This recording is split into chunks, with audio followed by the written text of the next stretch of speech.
संजय पोपली तो छोटे अफसरां तो लैके ते डिपार्टमेंट के सारे लोग डरिया करते सी। हुण ये बैठ के सोचूगा कि 12 किलो जिहड़ा सोना बनाया मैं 9 किलो दियां 9 इट्टां सोने दियां घर चों मिलीਆਂ। रमन बैठ के एक बार तो यह सोचना पऊगा कि आखिर उस 12 किलो सोने का हुण की करूँ। उत वड्डी धन दौलत सी कि ये इट्टां बाकी अफसर बंदे बन जाओ, तुसी लुट के खा गए पंजाब नूं। नौजवान पीढ़ी आई है, तुसी उन्हां नूं उस राह पाउण दी कोशिश कर रहे हो। नवे अफसर बहुत चंगे है, नवे बैचां दे अफसर आ रहे हैं, वो इस तरह नहीं, पर सिस्टम ऐसा गर्क कीता कि तुसी उन्हां नूं ये राह दसदे हो। जदों ट्रेनिंग हुंदी ना, ट्रेनिंग 'च पैसा साਂਭਣਾ किवें इहदी जिक्र वध कर लैंदे पुराने। ਸ਼ੂਗਰਾਂ ਤੇ ਬੀਪੀਆਂ ਨਾਲ ਮਰੇ ਪਏ ਹੋ ਤੁਸੀਂ। ਡਾਕਟਰ ਤੁਹਾਨੂੰ ਕਹਿੰਦਾ ਵੀ ਕੱਦੂ ਤੇ ਤੋਰੀ ਤੋਂ ਇਲਾਵਾ ਤੂੰ ਖਾਣਾ ਕੁਛ ਨਹੀਂ, ਤੇ ਬਲੂ ਲੇਬਲ ਦੀਆਂ ਦਾਰੂਆਂ ਤੁਹਾਨੂੰ ਗਿਫਟ ਹੁੰਦੀਆਂ। ਵੱਡੀਆਂ ਤੁਹਾਡੀਆਂ ਕੋਠੀਆਂ ਦੇ ਵਿੱਚ ਕੁੱਤੇ ਤੁਹਾਡੇ ਨੌਕਰ ਪਾਲਦੇ ਐ, ਤੇ ਜਦੋਂ ਕੋਈ ਆਇਆ ਗਿਆ ਹੁੰਦਾ ਉਦੋਂ ਟੌਮੀ ਪੱਪੀ ਕਹਿ ਕੇ ਮਾੜਾ ਜਿਹਾ ਜਦੋਂ ਪਲੋਸਦੇ ਤੇ ਕੁੱਤਾ ਵੀ ਹੱਥ ਅਫਸਰ ਦੇ ਪੈਨ ਨੂੰ ਜਾਂਦਾ ਵੀ ਮੇਰਾ ਮਾਲਕ ਤਾਂ ਉਹ ਹੈ ਜਿਹੜਾ ਮੈਨੂੰ ਰੋਟੀ ਦੇਈ ਜਾਂਦਾ। ਕਿਹਦੇ ਵਾਸਤੇ ਇਕੱਠਾ ਕਰ ਰਹੇ ਹੋ? और इस इंसीडेंट तो बैठ के विचारना चाहिए। सारे जिहड़े अफसर हुण सुन रहे हैं, एक बार आपदे चेहरे जाके देखियो शीशियां दे विच, अपने आप तो ये सवाल करो। तो जिवें बहुत सोहना बाबू सिंह मान ने लिखिया भी जग तां जिउंदियां दे मेले है, तो फिर दरगाहे जाके किहने देखिया मैनूं दसो। कि हुण जो विछड़ गए उत्ते जाके वो इस गल नूं वड्याउणगे कि मैं थल्ले 12 किलो सोने दीयां इट्टां लिया के रखियां सीगीਆਂ। पर शायद जदों इस दुख तो बाद बाहर आउणगे परिवार, संजय पोपली जेल 'ਚ बैठे होणगे।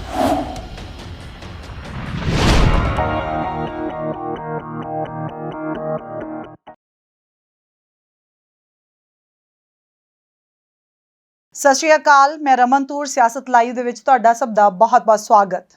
ਕੁਝ ਦਿਨ ਪਹਿਲਾਂ ਹੀ IAS ਅਧਿਕਾਰੀ ਜਿਹੜੇ ਕਿ ਭ੍ਰਿਸ਼ਟਾਚਾਰ ਦੇ ਕੇਸ ਦੇ ਵਿੱਚ ਪੁਲਿਸ ਨੇ ਗ੍ਰਿਫਤਾਰ ਕੀਤੇ ਹੋਏ ਨੇ, ਉਹਨਾਂ ਦੇ ਘਰੋਂ ਵਿਜੀਲੈਂਸ ਟੀਮ ਜਿਹੜੀ ਆ ਬਹੁਤ ਕੁਝ ਰਿਕਵਰ ਕਰਨ ਆਉਂਦੀ ਹੈ, ਤੇ ਇਸੇ ਦੌਰਾਨ ਉਹਨਾਂ ਦੇ ਪੁੱਤਰ ਦੇ ਵੱਲੋਂ ਸੁਸਾਈਡ ਕੀਤਾ ਜਾਂਦਾ। ਹਾਲਾਂਕਿ ਪਰਿਵਾਰ ਦੇ ਵੱਲੋਂ ਪਹਿਲਾਂ ਵਿਜੀਲੈਂਸ ਟੀਮ ਦੇ ਉੱਤੇ ਇਸ ਚੀਜ਼ ਦੇ ਦੋਸ਼ ਲਾਏ ਜਾਂਦੇ ਆ ਕਿ ਉਹਨਾਂ ਦੇ ਵੱਲੋਂ ਗੋਲੀ ਮਾਰ ਕੇ ਉਹਨਾਂ ਦੇ ਬੇਟੇ ਦੀ ਹੱਤਿਆ ਕੀਤੀ ਗਈ ਆ। ਪਰ ਇਹਨਾਂ ਸਾਰੀਆਂ ਚੀਜ਼ਾਂ ਦੇ ਵਿੱਚੋਂ ਉਹਨਾਂ ਦੇ ਬੇਟੇ ਦਾ ਪੋਸਟਮਾਰਟਮ ਹੁੰਦਾ ਹੈ, ਸੰਸਕਾਰ ਵੀ ਹੋ ਜਾਂਦਾ ਹੈ। ਇਹ ਬਹੁਤ ਸਾਰੇ ਸਵਾਲ ਹੈ ਜਿਹਦੇ ਵਿੱਚੋਂ ਇਹ ਚੀਜ਼ਾਂ ਜ਼ਰੂਰ ਨਿਕਲਦੀਆਂ ਕਿ ਭ੍ਰਿਸ਼ਟਾਚਾਰ ਦੇ ਕੇਸ ਦੇ ਵਿੱਚ ਫਸੇ ਹੋਏ ਜਿਹੜੇ IAS ਅਧਿਕਾਰੀ ਆ ਸੰਜੇ ਪੋਪਲੀ, ਉਹਨਾਂ ਦੇ ਬੇਟੇ ਦੀ ਜਿਹੜੀ ਆ ਮੌਤ ਹੋਈ ਆ, ਉਸ ਤੋਂ ਬਾਅਦ ਪਹਿਲਾਂ ਜਿਸ ਤਰ੍ਹਾਂ ਦੇ ਬਿਆਨ ਦਿੱਤੇ ਸੀ, ਉਸ ਤੋਂ ਬਾਅਦ ਉਹਨਾਂ ਦੇ ਬਿਆਨ ਜਿਹੜੇ ਬਦਲੇ। ਉਹਨਾਂ ਨੇ ਕਿਹਾ ਕਿ ਮੇਰਾ ਸਰਕਾਰ ਦੇ ਉੱਤੇ ਭਰੋਸਾ ਹੈਗਾ, ਅਦਾਲਤ ਦੇ ਉੱਤੇ ਭਰੋਸਾ ਹੈਗਾ। ਪਹਿਲਾਂ ਉਹਨਾਂ ਨੇ ਕੀ ਕਿਹਾ, ਉਸ ਤੋਂ ਬਾਅਦ ਕੀ ਕਿਹਾ, ਇਹਨਾਂ ਤਮਾਮ ਚੀਜ਼ਾਂ ਦੇ ਉੱਤੇ ਗੱਲਬਾਤ ਕਰਨ ਦੇ ਲਈ ਮੇਰੇ ਨਾਲ ਨਿਊਜ਼ ਐਡੀਟਰ ਸਿਮਰਨਜੋਤ ਸਿੰਘ ਮੱਕੜ ਮੌਜੂਦ ਨੇ। ਉਹਨਾਂ ਨਾਲ ਗੱਲਬਾਤ ਕਰਦੇ ਹਾਂ। ਸਰ ਬਹੁਤ ਬਹੁਤ ਸਵਾਗਤ। ਧੰਨਵਾਦ। ਜਿਸ ਤਰੀਕੇ ਨਾਲ ਸੰਜੇ ਪੋਪਲੀ ਉਹਨਾਂ ਦੇ ਬੇਟੇ ਕਾਰਤਿਕ ਪੋਪਲੀ ਦੀ ਮੌਤ ਹੋਈ ਆ, ਉਹਨਾਂ ਨੇ ਸੁਸਾਈਡ ਕੀਤਾ, ਇਹਨਾਂ ਸਾਰੀਆਂ ਚੀਜ਼ਾਂ ਦੇ ਲਈ ਜ਼ਿੰਮੇਵਾਰ ਕੌਣ ਹੈ? ਉਹਨਾਂ ਦੀ ਮੌਤ ਦੇ ਲਈ ਜ਼ਿੰਮੇਵਾਰ ਕੌਣ ਹੈ? ਰਮਨ, ਇੱਕ 3 ਮਿੰਟ ਦੀ ਫਿਲਮ ਦੇਖੀ ਸੀ ਮੈਂ, ਡਾਕੂਮੈਂਟਰੀ ਫਿਲਮ, ਸਿਰਫ 3 ਮਿੰਟ ਦੀ ਜੀ, ਕਿਸੇ ਵਿਦੇਸ਼ੀ ਬੰਦੇ ਦੀ ਬਣਾਈ ਹੋਈ ਸੀ ਕਿ ਉਹ ਬੰਦਾ ਆਪਣੇ ਦਫ਼ਤਰ ਦੇ ਵਿੱਚ ਕੰਮ ਕਰ ਰਿਹਾ ਹੁੰਦਾ ਹੈ ਤੇ ਕੁਦਰਤੀ ਉਹਦਾ ਇੱਕ ਅਲਮਾਰੀ ਦੇ ਵਿੱਚ ਹੱਥ ਵੱਜਦਾ ਤੇ ਉਹ ਹੱਥ ਅਲਮਾਰੀ 'ਚ ਉਹ ਹੋਲ ਦੇ ਵਿੱਚੋਂ ਗਾਂਹ ਟੱਪ ਜਾਂਦਾ ਹੈ ਜੀ। ਜਦੋਂ ਹੱਥ ਬਾਹਰ ਕੱਢਦਾ ਹੈ ਤਾਂ ਉਹ ਮਾਲੋ ਮਾਲ ਹੁੰਦਾ ਹੈ। ਤਾਂ ਉਹਨੂੰ ਲੱਗਦਾ ਹੈ ਕਿ ਇਹ ਤਾਂ ਬਹੁਤ ਕਮਾਲ ਹੋ ਗਿਆ ਜੀ, ਕਿ ਮੇਰੇ ਕੋਲੇ ਐਸੀ ਪਾਵਰ ਆ ਗਈ ਕਿ ਮੈਂ ਉਹ ਇੱਕ ਚੀਜ਼ ਜਿਹੜੀ ਉਹ ਰੱਖਦਾ ਤੇ ਕਿਸੇ ਵੀ ਚੀਜ਼ ਦੇ ਅੰਦਰ ਹੱਥ ਪਾ ਕੇ ਬਾਹਰ ਕੱਢ ਸਕਦਾ। ਇੱਕ ਹੋਲ, ਬਲੈਕ ਹੋਲ ਬਣਿਆ ਹੁੰਦਾ ਹੈ ਉਹ, ਤਾਂ ਉਹ ਜੋ ਉਹਨੂੰ ਚਾਹੀਦਾ ਹੁੰਦਾ ਹੈ ਉਹ ਬਲੈਕ ਹੋਲ ਜਿਹੜਾ ਹੁੰਦਾ ਉਹ ਰੱਖਦਾ ਹੈ, ਉਹਦੇ ਅੰਦਰ ਹੱਥ ਪਾਉਂਦਾ ਤੇ ਹੱਥ ਪਾ ਕੇ ਉਹ ਬਾਹਰ ਕੱਢ ਲੈਂਦਾ। ਹੌਲੀ ਹੌਲੀ ਉਹ ਲਾਲਚ ਵੱਧਦਾ ਇੰਨਾ ਵੱਧ ਜਾਂਦਾ ਹੈ ਕਿ ਉਹ ਅੰਦਰੋਂ ਵੱਡੀ ਇੱਟ ਸੋਨੇ ਦੀ ਕੱਢਣ ਦੀ ਕੋਸ਼ਿਸ਼ ਕਰਦਾ ਹੈ ਜੀ। ਕੱਢਦਾ ਉਹ ਆਪ ਹੀ ਫਾਈਨਲੀ ਉਹਦੇ ਅੰਦਰ ਫਸ ਜਾਂਦਾ ਹੈ ਤੇ ਉਹ ਜਿਹੜਾ ਬਲੈਕ ਹੋਲ ਸੀ ਉਹ ਬਾਹਰ ਡਿੱਗ ਪੈਂਦਾ ਜੀ। ਲਾਲਚ ਜਿਹੜਾ ਹੈ ਨਾ ਉਹ ਵੱਧਦਾ ਇਸ ਕਦਰ ਵੱਧ ਜਾਂਦਾ ਹੈ ਜਿਹਦਾ ਕੋਈ ਅੰਤ ਨਹੀਂ ਹੈ। ਸੰਜੇ ਪੋਪਲੀ ਦੇ ਪੁੱਤਰ ਨਾਲ ਜੋ ਹੋਇਆ ਉਹ ਬਹੁਤ ਅਨਫੋਰਚੂਨੇਟ ਹੈ। ਕਿਸੇ ਮਾਂ ਦਾ 27 ਸਾਲ ਦਾ ਜਵਾਨ ਪੁੱਤ ਚਲਿਆ ਜਾਣਾ ਇਸ ਤੋਂ ਵੱਡਾ ਦੁੱਖ ਮਾਪਿਆਂ ਵਾਸਤੇ ਜ਼ਿੰਦਗੀ 'ਚ ਨਹੀਂ ਹੁੰਦਾ। ਸਤਿੰਦਰ ਸਰਤਾਜ ਨੇ ਬਹੁਤ ਸੋਹਣੀਆਂ ਲਾਈਨਾਂ ਲਿਖੀਆਂ ਨੇ ਕਿ ਦੂਰੋਂ ਬੈਠ ਦੁਆਵਾਂ ਕਰਦੀ ਅੰਮੀ। ਅੰਮੀ ਜਿਹੜੀ ਆ ਉਹ ਦੁਆਵਾਂ ਕਰਦੀ ਹੈ, ਰੱਬ ਨਾ ਕਰੇ ਕਿ ਐਸੀ ਵਿਪਤਾ ਆਵੇ, ਢਿੱਡੋਂ ਜੰਮਿਆ ਪਹਿਲਾਂ ਹੀ ਤੁਰ ਜਾਵੇ। ਇਹ ਗੱਲ ਸੋਚਦੇ ਸਾਰ ਹੀ ਮਰਦੀ ਅੰਮੀ। ਮਾਂ ਤਾਂ ਮਰ ਜਾਂਦੀ ਹੈ ਜੀ, ਪਰ ਸ਼ਾਇਦ ਜਦੋਂ ਇਸ ਦੁੱਖ ਤੋਂ ਬਾਅਦ ਬਾਹਰ ਆਉਣਗੇ ਪਰਿਵਾਰ, ਸੰਜੇ ਪੋਪਲੀ ਜੇਲ੍ਹ 'ਚ ਬੈਠੇ ਹੋਣਗੇ ਜੀ, ਤੇ ਮਾਂ ਘਰ ਦੇ ਵਿੱਚ ਉਹਨਾਂ ਬਰੂਹਾਂ ਤੇ ਨਾਲੇ ਤਾਂ ਆਪਣੇ ਘਰ ਦੇ ਨੂੰ ਉਡੀਕਦੀ ਹੋਊਗੀ ਜੀ ਕਿ ਉਹ ਜੇਲ੍ਹ 'ਚ ਬੈਠਾ ਹੈ, ਜਿਹਨੇ ਕਦੇ ਸਲਤਨਤ ਦੇਖੀ, ਜਿਸ ਸੰਜੇ ਪੋਪਲੀ ਤੋਂ ਛੋਟੇ ਅਫਸਰਾਂ ਤੋਂ ਲੈ ਕੇ ਤੇ ਡਿਪਾਰਟਮੈਂਟ ਦੇ ਸਾਰੇ ਲੋਕ ਡਰਿਆ ਕਰਦੇ ਸੀ ਜੀ। ਹੁਣ ਉਹ ਇਹ ਬੈਠ ਕੇ ਸੋਚੂਗਾ ਕਿ 12 ਕਿਲੋ ਜਿਹੜਾ ਸੋਨਾ ਬਣਾਇਆ ਮੈਂ, 9 ਕਿਲੋ ਦੀਆਂ 9 ਇੱਟਾਂ ਸੋਨੇ ਦੀਆਂ ਘਰ ਚੋਂ ਮਿਲੀਆਂ, ਸੋਨੇ ਦੀਆਂ ਇੱਟਾਂ ਜੀ। ਅੱਜ 6500 ਨੂੰ ਦੂਜੀ ਇੱਟ ਹੋਈ ਪਈ ਹੈ, ਜਿਹਨੇ ਘਰ ਬਣਾਉਣਾ ਬੰਦੇ ਕੋਲੇ ਇੱਟ ਨਹੀਂ ਜੁੜਦੀ। ਬਿਲਕੁਲ ਸਹੀ। 49 ਬਿਸਕੁਟ ਸੋਨੇ ਦੇ ਘਰੋਂ ਮਿਲੇ ਨੇ ਜੀ। 2-3 ਕਿਲੋ ਦੇ ਨੇੜੇ ਚਾਂਦੀ ਮਿਲੀ ਹੈ ਘਰ ਦੇ ਵਿੱਚੋਂ। ਚਲੋ ਮੈਂ ਕਹਿੰਦਾ ਮੋਬਾਈਲ ਫੋਨਸ ਚਾਹੇ ਉਹ ਲੱਖ ਦਾ 2 ਲੱਖ ਦਾ ਉਹ ਛੱਡ ਹੀ ਦਿਓ ਜੀ, ਅਫਸਰਾਂ ਨੂੰ ਤਾਂ ਫੋਨ ਗਿਫਟ ਕਰ ਜਾਂਦੇ ਆ ਲੋਕ ਜੀ। ਰਮਨ ਬੈਠ ਕੇ ਇੱਕ ਵਾਰ ਤਾਂ ਇਹ ਸੋਚਣਾ ਪਊਗਾ ਕਿ ਆਖਰ ਉਸ 12 ਕਿਲੋ ਸੋਨੇ ਦਾ ਹੁਣ ਕੀ ਕਰੋਗੇ। ਇਹ ਨੌਬਤ ਕਿਉਂ ਆਈ? ਵਿਜੀਲੈਂਸ ਨੇ ਧੱਕਾ ਕੀਤਾ, ਵਿਜੀਲੈਂਸ ਨੇ ਪ੍ਰਵੋਕ ਕੀਤਾ, ਵਿਜੀਲੈਂਸ ਦੇ ਅਫਸਰਾਂ ਨੇ ਗੋਲੀ ਚੱਲਣ ਲਈ ਮਜਬੂਰ ਕੀਤਾ, ਉਹ ਇੱਕ ਗੱਲ ਹੈ। ਪਰ ਇੱਕ ਵਾਰ ਬੈਠ ਕੇ ਅਫਸਰਾਂ ਨੂੰ ਇਹ ਸੋਚਣਾ ਤਾਂ ਪਊਗਾ ਜੀ। ਪੰਜਾਬ ਦੇ ਸਾਰੇ ਅਫਸਰਾਂ ਦੀ ਗੱਲ ਕਰ ਰਿਹਾ ਮੈਂ। 2 ਨੰਬਰ ਦੇ ਵਿੱਚ ਕਿਸ ਤਰੀਕੇ ਨਾਲ ਪੈਸਾ ਸਾਂਭਿਆ ਜਾਂਦਾ ਜੀ, ਕਿਸ ਤਰੀਕੇ ਦੇ ਨਾਲ ਕਿਸੇ ਅਫਸਰ ਨਾਲ ਮੈਂ ਇਹਦਾ ਜ਼ਿਕਰ ਕਰ ਰਿਹਾ ਸੀ ਰਮਨ ਜੀ ਕਿ 12 ਕਿਲੋ ਸੋਨਾ, ਤੇ ਉਹਨੇ ਮਖੌਲ 'ਚ ਕਹਿਤਾ ਕਮਲਾ ਬੰਦਾ ਅਸੀਂ ਘਰੇ ਥੋੜੀ ਰੱਖੀਦਾ। ਓ ਮਤਲਬ ਕਿ ਇੰਨੇ ਕੁ ਢੀਠ ਤੇ ਬਸ਼ਰਮ ਹੋ ਚੁੱਕੇ ਨੇ ਕਿ ਕਰਪਸ਼ਨ ਉਹਨਾਂ ਵਾਸਤੇ ਕਾਮਨ ਹੈ, ਉਹ ਜ਼ਿੰਦਗੀ ਦਾ ਹਿੱਸਾ ਹੈ, ਉਸ ਤੋਂ ਬਿਨਾਂ ਰਹਿ ਨਹੀਂ ਸਕਦੇ। ਅਸੀਂ ਭਾਵੁਕ ਹੋਏ ਇਹ ਸੋਚ ਰਹੇ ਹਾਂ ਕਿ ਵੀ ਉਹਨਾਂ ਨੂੰ ਸ਼ਾਇਦ ਹੁਣ ਕਈਆਂ ਨੂੰ ਸਬਕ ਮਿਲੂਗਾ। ਇੱਕ ਬੱਚੇ ਦੇ ਸਾਹ ਨਹੀਂ ਜਦੋਂ ਆਪਦਾ ਚਿਹਰਾ, ਮੈਂ ਬਹੁਤ ਵੱਡੀ ਗੱਲ ਕਹਿ ਰਿਹਾ, ਸ਼ਾਇਦ ਇਨਸੈਂਸਿਟਿਵ ਗੱਲ ਹੈ ਇੱਕ ਪੁੱਤਰ ਦੀ ਮੌਤ ਤੇ, ਸ਼ਾਇਦ ਇਹ ਨਹੀਂ ਕਹਿਣੀ ਚਾਹੀਦੀ, ਪਰ ਮੈਂ ਕਹਿੰਦਾ ਉਹ ਵਿਜੀਲੈਂਸ ਵਾਲੇ ਕਸੂਰਵਾਰ ਲੱਖ ਨੇ ਜਿਨ੍ਹਾਂ ਨੇ ਪ੍ਰਵੋਕ ਕੀਤਾ, ਜਿਨ੍ਹਾਂ ਨੇ ਸ਼ਾਇਦ ਬਦਤਮੀਜ਼ੀ ਕੀਤੀ। ਪਰਿਵਾਰ ਕਹਿ ਰਿਹਾ ਉਹਨਾਂ ਨੇ ਗੋਲੀ ਚਲਾਤੀ, ਮਾਰਤਾ ਜੀ। ਦੂਜਾ ਪੱਖ ਕਹਿੰਦਾ ਸੀ ਉਹਨੇ ਸੁਸਾਈਡ ਕਰ ਲਿਆ। ਇਹ 2 ਪੱਖ ਆਏ ਨਾ, ਪਰ ਕੀ ਇੱਕ ਵਾਰੀ ਉਹ ਬੈਠ ਕੇ ਸੋਚਣਗੇ ਜੀ ਕਿ ਉਹ 12 ਕਿਲੋ ਸੋਨਾ ਤੇ ਹੋਰ ਬਹੁਤ ਸਾਰਾ ਜੋ ਇਕੱਠਾ ਕੀਤਾ ਧਨ ਦੌਲਤ, ਹੁਣ ਉਸ ਧਨ ਦੌਲਤ ਦੇ ਕੀ ਮਾਇਨੇ ਨੇ ਜ਼ਿੰਦਗੀ ਦੇ ਵਿੱਚ, ਕੀ ਕਰਨਾ ਹੈ ਉਹਦਾ? ਪੁੱਤ ਤੋਂ ਬਿਨਾ, ਪੁੱਤ ਵੱਡੀ ਧਨ ਦੌਲਤ ਸੀ ਕਿ ਇਹ ਇੱਟਾਂ? ਦਰਅਸਲ ਜੋ ਕਰਪਸ਼ਨ ਦਾ ਪੱਧਰ ਸਾਡੇ ਪੰਜਾਬ ਦੇ ਵਿੱਚ ਅਫਸਰਾਂ, ਹਾਲਾਂਕਿ ਇਹ ਕਿਹਾ ਜਾਂਦਾ ਸਾਊਥ 'ਚ ਤਾਂ ਜੋ ਪੱਧਰ ਹੈ, ਇਹ ਮਖੌਲ 'ਚ ਕਹਿੰਦੇ ਇਹ ਗੱਲ ਜੀ। ਮੈਂ ਕਿਤੇ ਪੜ੍ਹ ਰਿਹਾ ਸੀ ਸੋਸ਼ਲ ਮੀਡੀਆ ਤੇ, ਕਿਉਂਕਿ ਮੈਂ ਮਲੋਟ ਤੋਂ ਬਿਲੋਂਗ ਕਰਦਾ, ਤੁਹਾਨੂੰ ਪਤਾ ਹੈ, ਤੇ ਕਿਸੇ ਸ਼ਖਸ ਨੇ ਮਲੋਟ ਬਾਰੇ ਲਿਖਿਆ ਸੀਗਾ ਕਿ 1998-99 'ਚ ਜਦੋਂ 97 ਦੀ ਬਾਦਲ ਸਰਕਾਰ ਆਉਂਦੀ ਹੈ ਨਾ ਜੀ, ਤੇ ਪੂਰੇ ਪੰਜਾਬ ਦੇ ਵਿੱਚ ਉਸ ਵੇਲੇ ਇੰਡਸਟਰੀਅਲ ਰੈਵੋਲੂਸ਼ਨ ਲਿਆਉਣ ਵਾਸਤੇ ਹਰੇਕ ਸ਼ਹਿਰ ਇੰਡਸਟਰੀਅਲ ਪਾਰਕ ਬਣਾਏ ਗਏ ਸੀ, ਇੰਡਸਟਰੀਅਲ ਹਬਸ ਬਣਾਏ ਗਏ।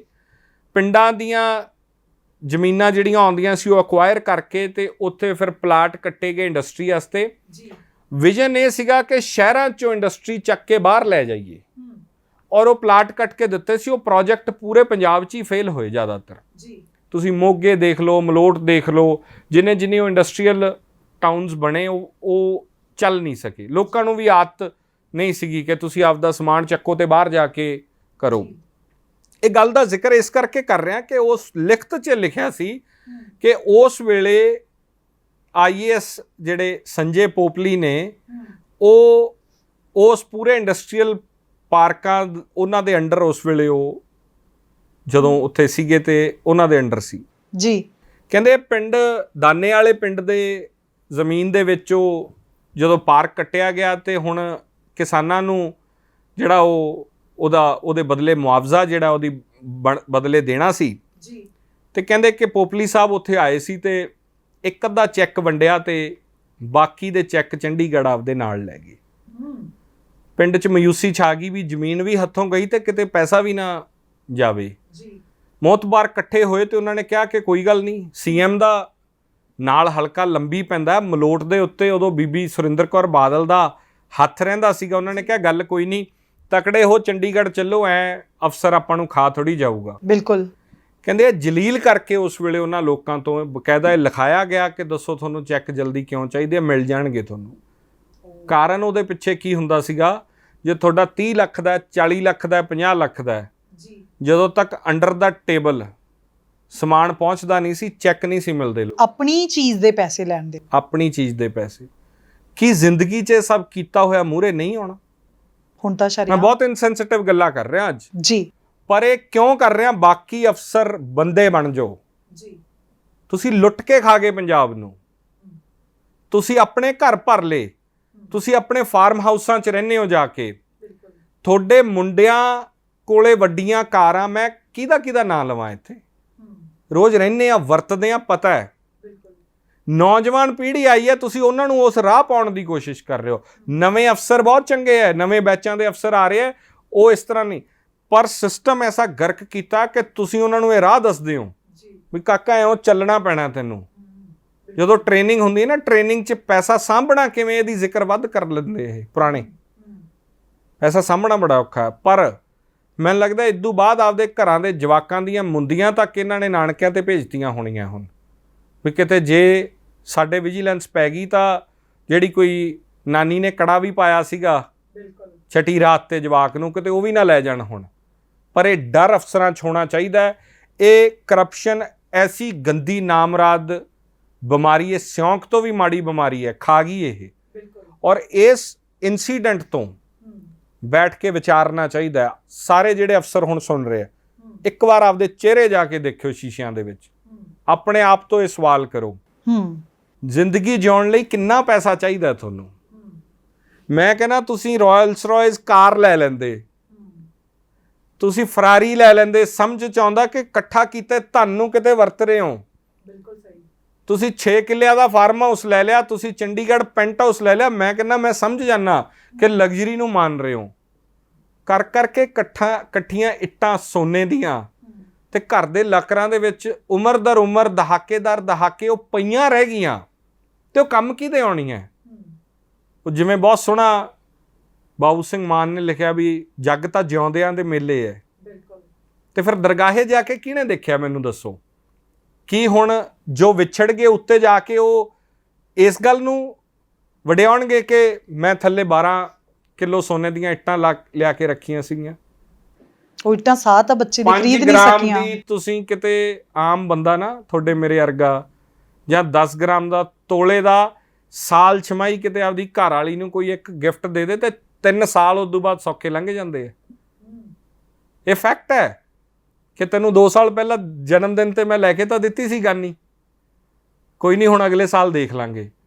ਇੱਥੇ ਗੱਲ ਇੱਟਾਂ ਦੀ ਹੋ ਰਹੀ ਹੈ, ਸੋਨੇ ਦੀ ਇੱਟ, ਜੋ ਸ਼ਾਇਦ ਤੁਸੀਂ ਪ੍ਰੈਕਟੀਕਲੀ ਤੁਸੀਂ ਤੇ ਮੈਂ ਦੇਖੀ ਵੀ ਨਾ ਹੋਵੇ, ਸ਼ਾਇਦ ਸਾਡੇ ਚੰਗੇ ਸੁਨਿਆਰੇ ਨੇ ਨਾ ਦੇਖੀ ਹੋਵੇ, ਸਾਡੇ ਮਾਪਿਆਂ ਨੇ, ਦਾਦੀ ਪੜਦਾਦਿਆਂ ਨੇ ਨਹੀਂ ਦੇਖੀ ਹੋਣੀ। ਸਵਾਲ ਇਹ ਹੈ ਕਿ ਤੁਹਾਨੂੰ ਚੰਗਾ ਜੀਵਨ ਜੀਣ ਲਈ ਕਿੰਨਾ ਧਨ ਚਾਹੀਦਾ, ਕਿੰਨੀ ਦੌਲਤ ਚਾਹੀਦੀ। ਜੇ ਕਮਾ ਵੀ ਰਹੇ ਹੋ, ਕਰਪਸ਼ਨ ਕਰਨ ਤੋਂ ਬਾਅਦ ਜੇ ਉਹਨੂੰ ਤੁਸੀਂ ਵਰਤ ਵੀ ਰਹੇ ਹੋ, ਤਾਂ ਫਿਰ ਵੀ ਸਮਝ 'ਚ ਆਉਂਦਾ ਕਿ ਤੁਸੀਂ ਆਪਦੀ ਨੀਡਸ ਵਾਸਤੇ ਖਾ ਗਏ ਯਾਰ, ਪੈਸਾ ਲੁੱਟ ਗਏ ਪੰਜਾਬ ਨੂੰ। ਤੁਸੀਂ ਬਹੁਤ ਵੱਡੇ ਪੈਂਟ ਹਾਊਸ 'ਚ ਰਹਿੰਦੇ ਹੋ, ਤੁਹਾਡਾ ਮਹੀਨੇ ਦਾ 25, 30, 50 ਲੱਖ ਰੁਪਏ ਦਾ ਖਰਚਾ ਹੈ, ਤੁਹਾਡੇ ਘਰੇ ਬਰੋਕਲੀਆਂ ਤੇ ਲੈਟਸ ਹੀ ਆਉਂਦੀ ਹੈ, ਤੁਸੀਂ ਤਾਂ ਕਹਿੰਦੇ ਹੋ ਆਟਾ ਤਾਂ ਖਾਣਾ ਹੀ ਨਹੀਂ ਅਸੀਂ, ਸਾਨੂੰ ਗਲੂਕੋਜ਼ ਤੇ ਗਲੂਟਨ ਤੋਂ ਪ੍ਰੋਬਲਮ ਹੈ। ਬਿਲਕੁਲ, ਸਾਨੂੰ ਉਹ ਚਾਹੀਦੇ ਨਹੀਂ। ਫਿਰ ਵੀ ਸਮਝ ਆਉਂਦਾ ਕਿ ਉਸ ਲਾਈਫ ਸਟਾਈਲ ਜਿਉਂਦੇ ਹੋਣੇ ਆ। ਸਧਾਰਨ ਜ਼ਿੰਦਗੀ ਜੀਨੇ ਹੋ, ਉਹੀ ਰੋਟੀ ਖਾਂਦੇ ਹੋ, ਸ਼ੂਗਰਾਂ ਤੇ ਬੀਪੀਆਂ ਨਾਲ ਮਰੇ ਪਏ ਹੋ ਤੁਸੀਂ। ਡਾਕਟਰ ਤੁਹਾਨੂੰ ਕਹਿੰਦਾ ਵੀ ਕੱਦੂ ਤੇ ਤੋਰੀ ਤੋਂ ਇਲਾਵਾ ਤੂੰ ਖਾਣਾ ਕੁਛ ਨਹੀਂ, ਤੇ ਬਲੂ ਲੇਬਲ ਦੀਆਂ ਦਾਰੂਆਂ ਤੁਹਾਨੂੰ ਗਿਫਟ ਹੁੰਦੀਆਂ, ਵੱਡੀਆਂ ਤੁਹਾਡੀਆਂ ਕੋਠੀਆਂ ਦੇ ਵਿੱਚ ਕੁੱਤੇ ਤੁਹਾਡੇ ਨੌਕਰ ਪਾਲਦੇ ਹੈ, ਤੇ ਜਦੋਂ ਕੋਈ ਆਇਆ ਗਿਆ ਹੁੰਦਾ ਉਦੋਂ ਟੌਮੀ ਪੱਪੀ ਕਹਿ ਕੇ ਮਾੜਾ ਜਿਹਾ ਜਦੋਂ ਪਲੋਸਦੇ ਤੇ ਕੁੱਤਾ ਵੀ ਹੱਥ ਅਫਸਰ ਦੇ ਪੈਨ ਨੂੰ ਜਾਂਦਾ ਵੀ ਮੇਰਾ ਮਾਲਕ ਤਾਂ ਉਹ ਹੈ ਜਿਹੜਾ ਮੈਨੂੰ ਰੋਟੀ ਦੇਈ ਜਾਂਦਾ। ਕਿਹਦੇ ਵਾਸਤੇ ਇਕੱਠਾ ਕਰ ਰਹੇ ਹੋ? ਕਿਉਂ ਇਕੱਠਾ ਕਰ ਰਹੇ ਹੋ? ਕੀ ਕਰੋਗੇ ਇਹਦਾ? ਔਰ ਸਭ ਤੋਂ ਵੱਡੀ ਜਿਹੜੀ ਗੱਲ ਆਪਾਂ ਕਹਿ ਦਿੰਦੇ ਹਾਂ ਕਿ ਇੱਕ ਪਰਿਵਾਰ ਦੇ ਲਈ ਬੰਦੇ ਨੇ ਸਾਰਾ ਕੁਝ ਕੀਤਾ। ਇਸ ਵੇਲੇ ਜਦੋਂ ਬੰਦ ਭਰੇ ਭਰਾਏ ਮਹਿੰਗੇ ਆਲੀਸ਼ਾਨ ਘਰ ਦੇ ਵਿੱਚ ਜਦੋਂ ਕੱਲੀ ਇੱਕੋ ਔਰਤ ਰਹਿ ਜੂਗੀ, ਉਹਦੇ ਲਈ ਹੁਣ ਉਹ ਕਿੰਨਾ ਸਾਰਾ ਕੁਝ ਉਸ ਔਰਤ ਨੂੰ ਸਾਰੀ ਜ਼ਿੰਦਗੀ ਇਸ ਗੱਲ ਦਾ ਮਲਾਲ ਨਹੀਂ ਰਹੂਗਾ।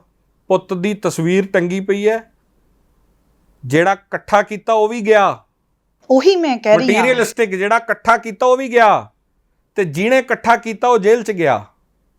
ਕੀ ਕਰਨਾ ਹੈ ਇਹ? ਮੈਂ ਕਹਿੰਦਾ ਇਹ ਮੈਂ ਫਿਰ ਕਿਹਾ ਨਾ ਇਨਸੈਂਸਿਟਿਵ ਹੈ ਇਹ ਮਿਸਾਲ। ਇਹ ਕੱਲਾ ਅਫਸਰ ਅੱਜ ਇਸ ਗੱਲ ਨੂੰ, ਇਸ ਐਪੀਸੋਡ ਨੂੰ ਗਾਂਹ ਵੀ ਫਾਰਵਰਡ ਕਰਦੇ ਆਪਦੇ ਦੋਸਤਾਂ ਨੂੰ ਕਿ ਬਸ ਕਰੋ। ਇੱਕ ਲੈਵਲ ਤੱਕ ਦਾ ਇੱਕ ਕਿਸੇ ਗੱਲ ਦਾ ਅੰਤ ਹੋਣਾ ਚਾਹੀਦਾ ਹੈ। ਕੀ ਕਰਨਾ ਹੈ ਤੁਸੀਂ? ਔਰ 90% ਦੇ ਜਵਾਕ ਹੁਣ ਕੈਨੇਡਾ ਤੁਰੇ ਫਿਰਦੇ ਆ। ਕਿਹੜੇ ਅਫਸਰ ਦਾ ਜਵਾਕ ਇੱਥੇ ਰਹਿ ਗਿਆ ਦੱਸੋ?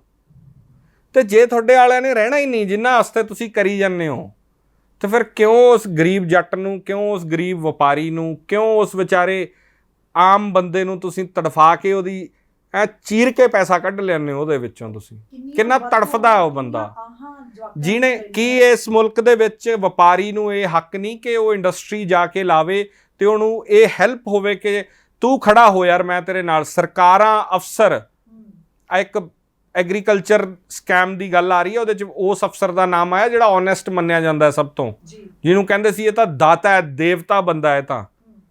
ਤੇ ਗੱਲਾਂ ਮੇਰੇ ਤੱਕ ਇਹ ਵੀ ਪਹੁੰਚੀਆਂ, ਉਹ ਕਹਿੰਦੇ ਜਦੋਂ ਮਸ਼ੀਨ ਵੰਡਣੀ ਹੁੰਦੀ ਸੀ, ਸਬਸਿਡੀਆਂ ਦੇ ਰੇਟ ਜੇ 70,000 ਵਾਲੀ ਉਹ ਕਹਿੰਦਾ ਸੀਗਾ 2.5 ਲੱਖ ਲਓ ਇਹਦਾ, ਜੱਟ ਨੂੰ 2.5 ਲੱਖ 'ਚ ਵੇਚੋ, 70,000 ਕੰਪਨੀ ਨੂੰ ਦਿਓ, ਤੇ ਬਾਕੀ ਸਬਸਿਡੀ ਵਾਲਾ ਜਿਹੜਾ ਦੂਜਾ ਹੋਣਾ ਉਹ ਅੰਡਰ ਦਾ ਟੇਬਲ ਮੇਰੇ ਪਹੁੰਚਦੇ ਕਰਦੇ ਆ ਜੇ ਪੰਜਾਬ ਦੀਆਂ ਕੰਪਨੀਆਂ। ਤੇ ਲੋਕ ਕਹਿੰਦੇ ਸੀ ਕਿ ਇਦੋਂ ਤਾਂ ਇਮਾਨਦਾਰ ਬੰਦਾ ਪੰਜਾਬ 'ਚ ਕੋਈ ਨਹੀਂ। ਕਿੱਥੇ ਲੈ ਜਾਓਗੇ ਉਸ ਪੈਸੇ ਨੂੰ ਸਾਹਿਬ? ਤੁਸੀਂ ਕੀ ਕਰ ਲਓਗੇ ਉਸ ਪੈਸੇ ਦਾ? ਸੋ ਮੈਨੂੰ ਇਹ ਲੱਗਦਾ ਹੈ ਕਿ ਅਫਸਰਾਂ ਨੂੰ ਖਾਸ ਤੌਰ ਤੇ, ਪੋਲੀਟੀਸ਼ੀਅਨਸ ਵੀ ਉਹੀ ਕਰ ਰਹੇ ਹੈ, ਪੋਲੀਟੀਸ਼ੀਅਨਸ ਕੋਈ ਵੱਖਰੇ ਨਹੀਂ, ਉਹ ਵੀ ਸੇਮ ਲਾਈਨਸ ਦੇ ਉੱਤੇ ਹੈ, ਪਰ ਇਸ ਬਿਮਾਰੀ ਤੋਂ ਪੰਜਾਬ ਬਚਾਉਣਾ ਪਊਗਾ। ਜੀ ਬਹੁਤ ਬਹੁਤ ਸ਼ੁਕਰੀਆ ਗੱਲਬਾਤ ਕਰਨ ਦੇ ਲਈ। ਸਿਆਸਤ ਲਾਈਵ ਦੇ ਵਿੱਚ ਇਹ ਨਹੀਂ, ਦਿਓ ਇਜਾਜ਼ਤ। ਸ਼ੁਕਰੀਆ।